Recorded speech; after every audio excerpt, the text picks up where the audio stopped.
Hello there everybody, this is Alex from Hardcorian Guides, bringing my guide for BioShock Infinite on 1999 mode without using any of the dollar machines. Today we're doing episode 8, which is returning back to Soldier's Field.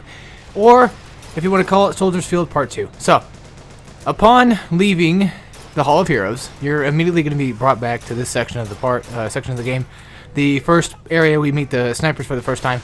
And you're going to have a tear in the background that will appear. You have one up here that I think gives you, looks like some sniper rifles, so if you need those, go ahead and use those. You have a mosquito in the background, that's the one I was talking about earlier, the tear that was in the back. Best thing to do here, I would say, using the mosquito to your advantage. Get the enemies distracted with mosquito, because like typically whenever you whip out a mosquito or even a gun, automaton, or however you pronounce it, then essentially they'll be distracted with that and not you. So, and plus it does damage. And then later on sections, using a mosquito will be sort of critical for, defeating certain bosses that we have to deal with later on the game. By certain bosses, I should say Lady Comstock. And I want to say this right now, guys, for those that are wondering how far I am into BioShock now. I have just completed it yesterday. That is correct. I now have a total of 17 videos that I'm going to present to you in these following weeks or something, whenever. Basically, just on this channel, we'll finish off with 17 videos for BioShock Infinite and continue on to the next guide. So that's something to look forward to. I don't really care for surprises much, so I kind of just don't care about spoiling, like when we're going to be done. Give people an idea, like, hey, he's about to be done pretty soon. So, only, what is this, number 8? Yeah. So about, 9 more videos after this? Like 9 more videos, you guys got to put up with my bullshit. So, yeah, fun. Unfortunately, the next few parts after this level are, I don't like them too much. But then after we get done with the whole Finkton bullshit, then I think the game kind of picks up again. And then we got Emporia and Downtown Emporia. Emporia's okay, but Downtown Emporia is the one that starts off with Lady Comstock, and that will probably be its own separate video. I don't know yet, depending on how long the beginning part of Downtown was, because I did record like 2 different videos for it, only because I wanted to separate Comstock between her and the level, because I felt like, if I do die, then I'll just have that and save me the trouble from editing, which really doesn't, but in my mind it does, I guess.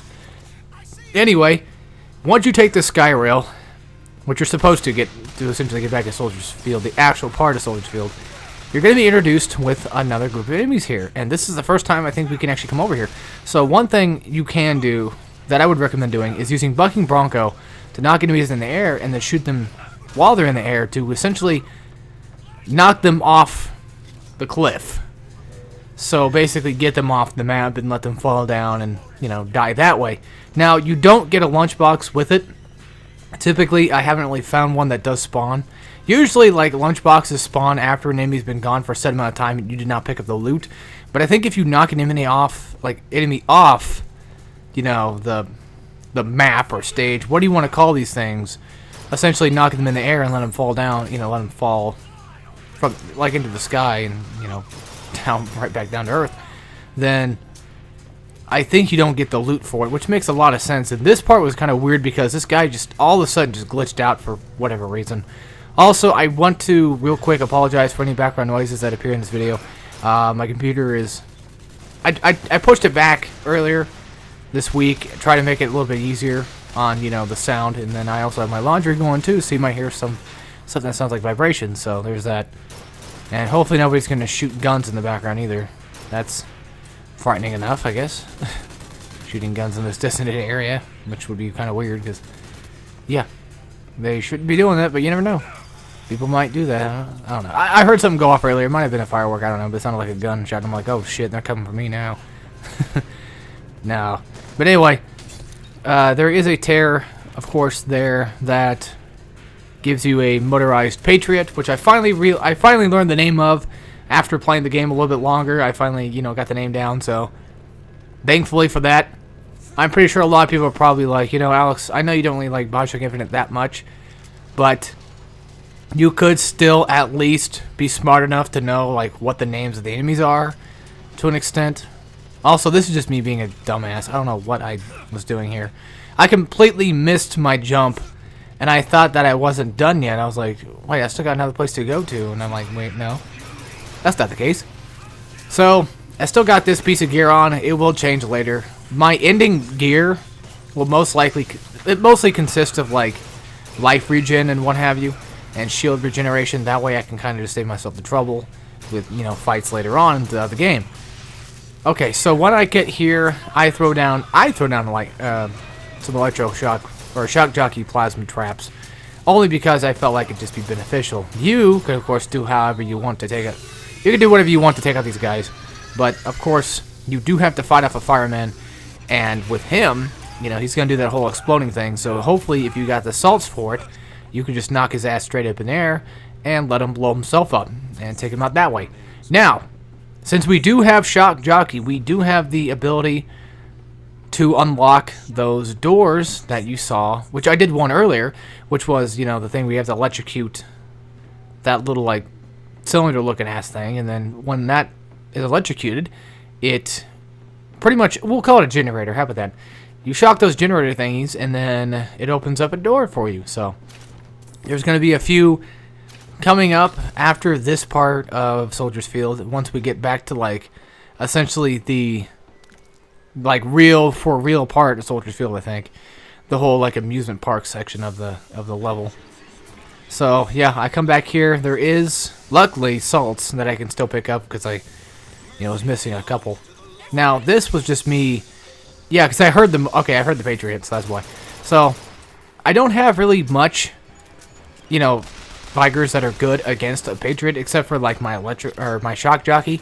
So essentially, what I do whenever I fight them, and this early in the game, is I like to put down the Shock Jockey trap, you know, charge it up, shoot it out, and let the crystals kind of connect like that, and let him run into them, shock his ass, and then go in for a few shots.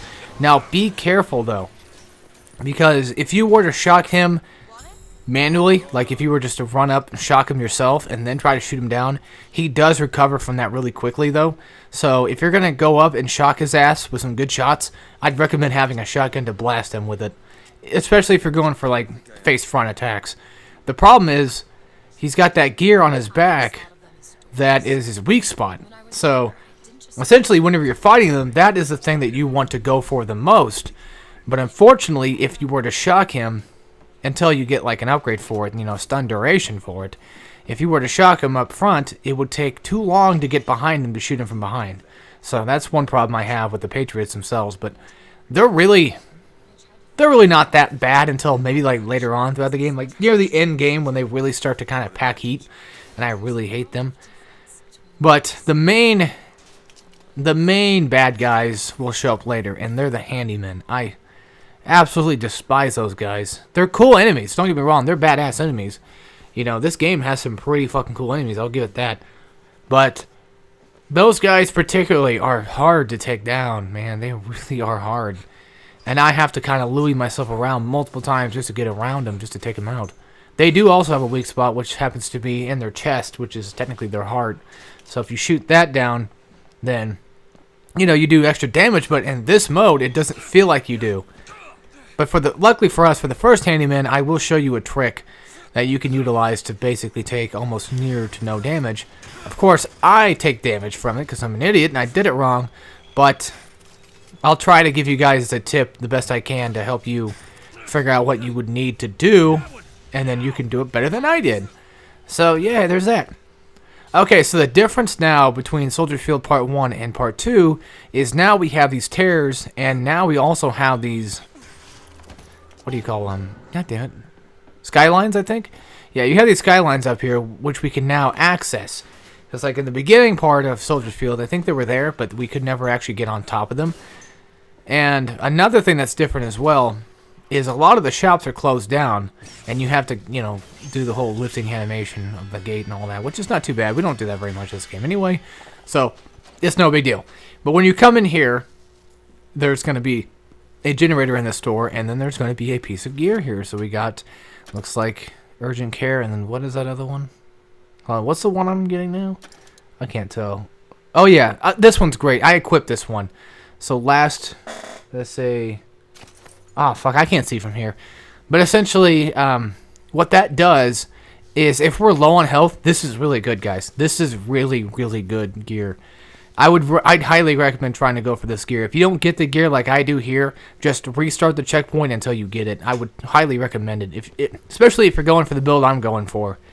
So that's the build I recommend, is at least health build. So I have that gear, which essentially, like I was going to say, damn it, my fucking thing, my chair. What it does is, if you're like probably like 25% left on health, or I don't know exactly the exact threshold, but it is quite lenient though too. Whenever you're like really low on health, you can just jump in there, and if you kill a guy, even if you don't even like do it yourself, like say for instance if you were to use a murder of crows and they were the ones that killed them for you, you'll get the health from that even though you're not in that area. So it's really, really nice to have. It's a really great gear, and I really recommend it.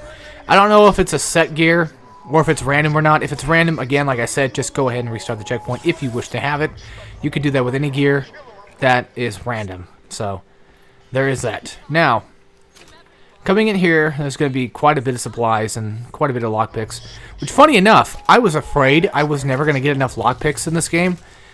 Because, like, my original few playthroughs, I'm like, well, what the fuck are these lockpicks? Like, how do I get these safes open? Because you barely get any lockpicks in this game.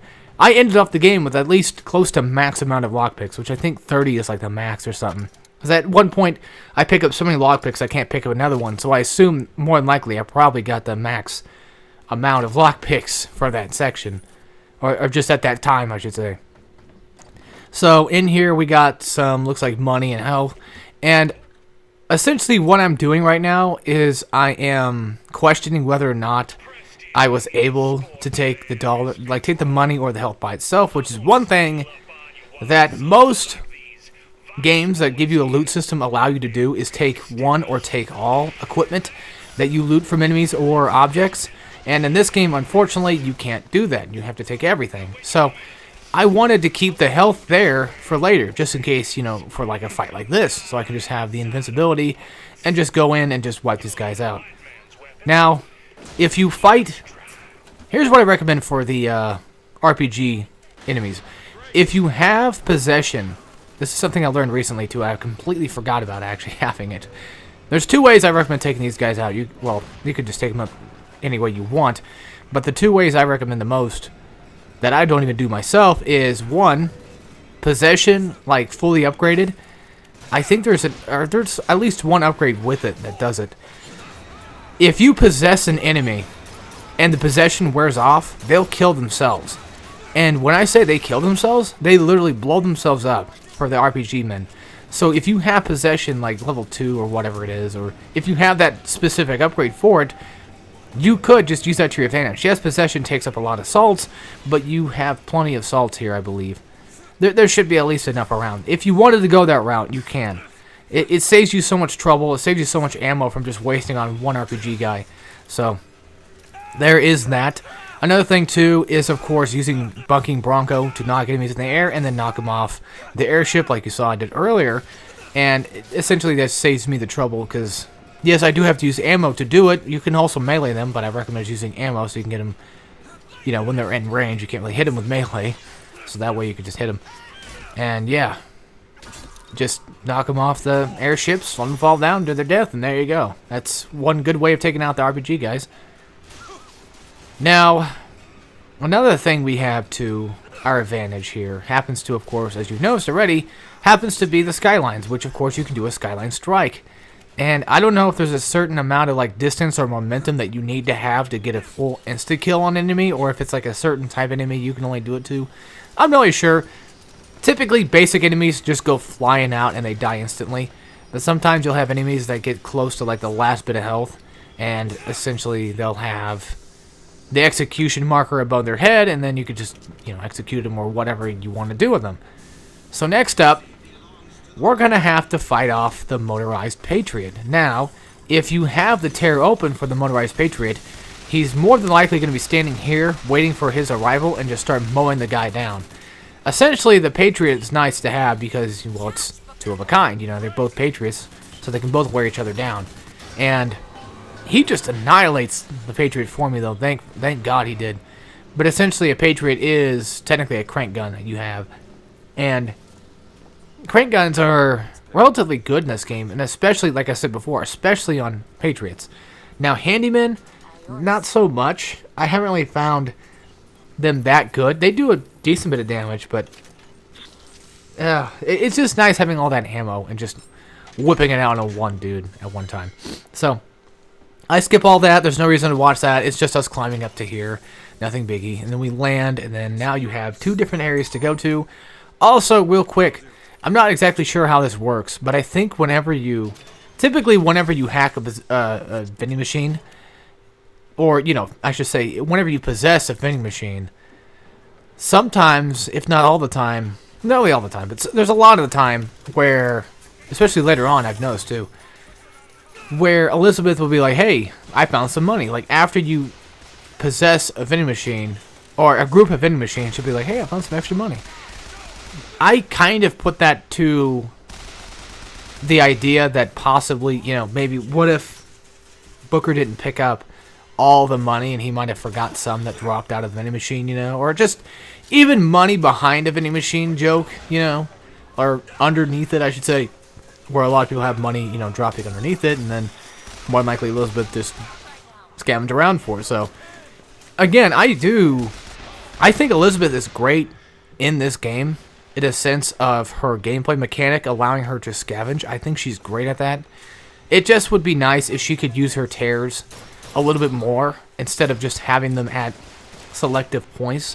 As in, like, if you really needed, like, medical supplies, because she herself has said before that she believes that the tears are a form of wish fulfillment.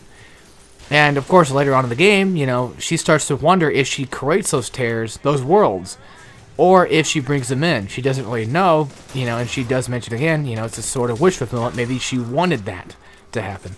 So it would have been a neat idea if you could have, I'm pushing it hard, I know, on the D-pad or something, where you could have Elizabeth summon, like, medical supplies, offensive, defensive, or just salt tears. You know what I'm saying? Kind of like up for health, down for salts, left and right for, like, turrets, or whichever kind of turret. Nothing, like, too big.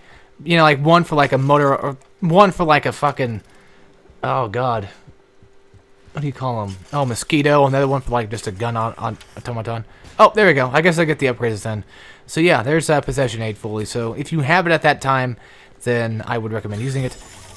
But that was I think the final upgrade for Possession, where I can now, essentially, shoot a guy with Possession, and then once it wears off, they kill themselves. So that's nice to have. It really is, too. It really is. It doesn't really work on the big enemies. It mostly works on, like, normal, regular enemies that, you know, can be influenced heavily by Possession.